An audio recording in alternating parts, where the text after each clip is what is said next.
John Haughm is a musician originally from Montana, USA, who began his career back in 1991 with a death metal band called Pessimist. While still living in Montana, he created a solo project called Uncomposing, which was a sort of avant-garde death thrash metal which bore hints of the much more brilliant music he'd come to make later on under a band he'd call ex-Agalloch.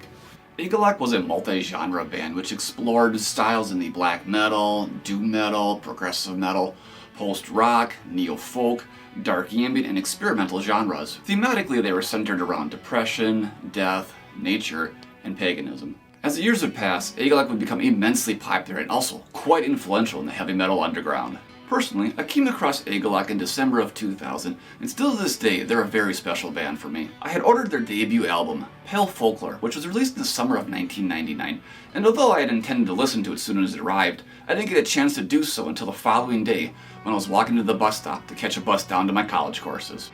If you've heard Pale Folklore, you may recall that the album starts out with the sounds of a really fierce blizzard, and I still have this very special memory of hearing this album for the first time because just as I was walking out of my parents' house to catch that bus downtown for my college courses, it began to snow, and it was this really special moment where the music and the environment around me had just totally synced up, and as the music for the album came in, this really melancholy heavy metal, it was really just this interesting special moment where I really learned to just mix the natural world and music together, and it's something that has had a really profound impact on my life ever since then. And it's because of ex-Agalloch that I discovered that, and because of Pale Folklore that I became aware of this really special thing of mixing music and the natural world together. And it's something that's ex-Agalloch will forever be this really special band for me, and I have to always thank them for that. At any rate, ex-Agalloch came to its conclusion in May of 2016 when John split from the rest of the band in a widely publicized breakup, which probably didn't win him many fans in the heavy metal underground based on some of the things he said.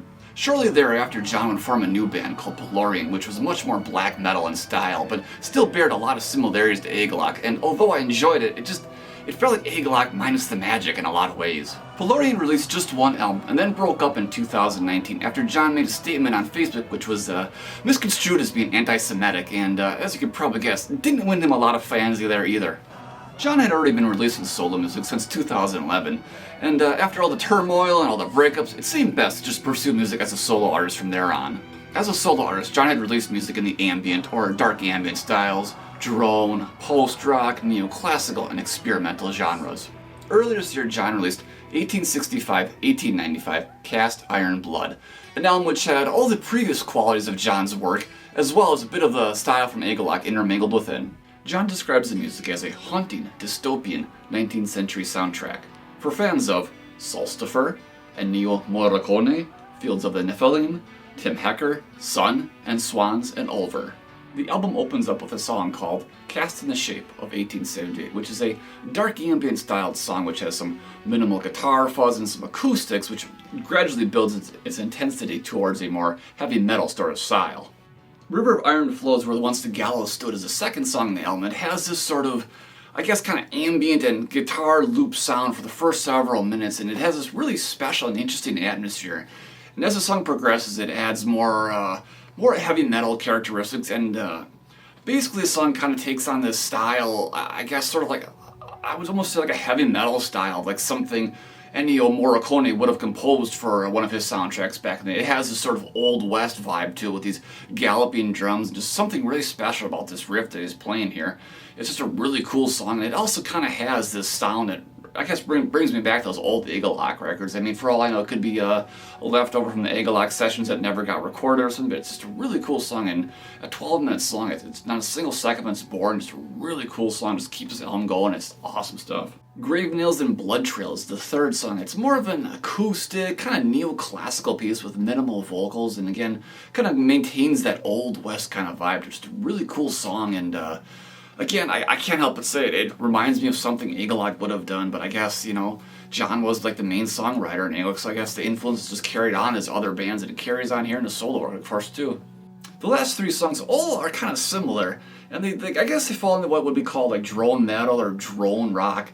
They gradually build in their intensity, and during that period, there's just a great amount of atmosphere that's achieved, and a lot of it's like a lot of guitar noodling and just, making a lot of weird effects and sounds and stuff like that. I mean, a lot of this kind of stuff is hit or miss with a lot of people, but I think John, puts enough substance and like just atmosphere into his music where it's really interesting. And this style is, something that was often kind of seen in Agalloch's music, specifically on their third album. There was a lot of that going on, but it's cool stuff. And I mean, like I said, it's not for everyone, but it's definitely, interesting. And if I have to be honest, they do it a lot better than like the doom drone band Sun, who are that's what they've made a career out of it. I mean, this is, at least to my ears, this is a lot more in depth and just a lot more character than anything that band has ever done. But really cool stuff, and I mean, it's definitely interesting to see this album and see how kind of like John's progressed as a musician, and just kind of the whole vibe of these songs and everything. And like I said, a lot of the album has this sort of old west kind of vibe. I mean, well, that is the theme, of course, and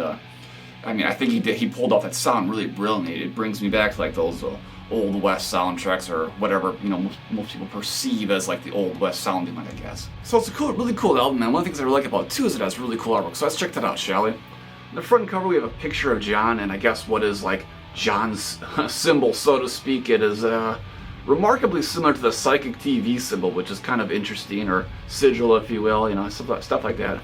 And then in the back cover we have a picture of a skull. And of course, I love skulls. I have them all over my room here. And then another picture, there's John holding a skull. And on the reverse side here, we have words from Cormac McCarthy. And it's cool because the digipack comes in this sort of attached booklet, which is really neat. And the inside, we have a picture of a rails and a train under here. Really cool. And more stuff like that. Really cool stuff.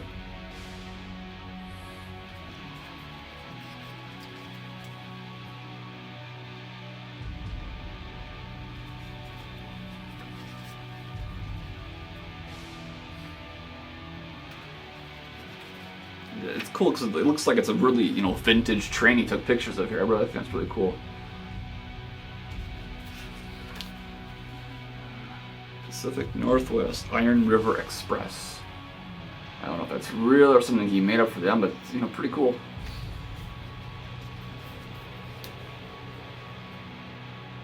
And I should have mentioned this earlier, but there's very minimal lyrics or voices on this album. It's almost entirely instrumental, but there are some lyrics which appear in the third song, and there's sort of just some sort of non-word vocals here and there too. Some more pictures of John running through the desert. I guess it's I guess like sort of the character he's like trying to create through his music is a sort of like nomadic character who's wandering through the Old West, searching for something or another, who knows what. And then another picture too, more running through the desert. Yep, you guessed it, more pictures of running through the desert. Eventually we come to the last page, which has all the album information and recording details, all that kind of stuff. And yeah, really cool. I mean, really cool kind of album, and oh, and then of course the CD too, which comes in this paper sleeve. It has the sigil or symbol on the CD too. It's really cool. 1865 to 1895, Cast Iron Blood is a really cool album from John Haughm, and it's sort of what I kind of expect to him after his time in Agalloch. I knew that when Agalloch broke up, it wouldn't be long before he created music as a solo artist. It just felt like that was just, it was gonna happen. And I mean, obviously as a solo artist now, he can't really get himself in trouble with other band members and all that kind of stuff too. And I think as long as he stays away from Facebook, he'll probably be good too. So if you get a chance, definitely check this out. It's there's definitely some qualities that you'll find like in dark ambient music in here. A lot of looped stuff and drones and dark characteristics. But again, if you just like the music of Agalloch or any sort of just really highly atmospheric music, you're definitely going to enjoy this album. So definitely check it out. That's John Haughm's 1865 to 1895 Cast Iron Blood. All right, thank you. I'll see you next time.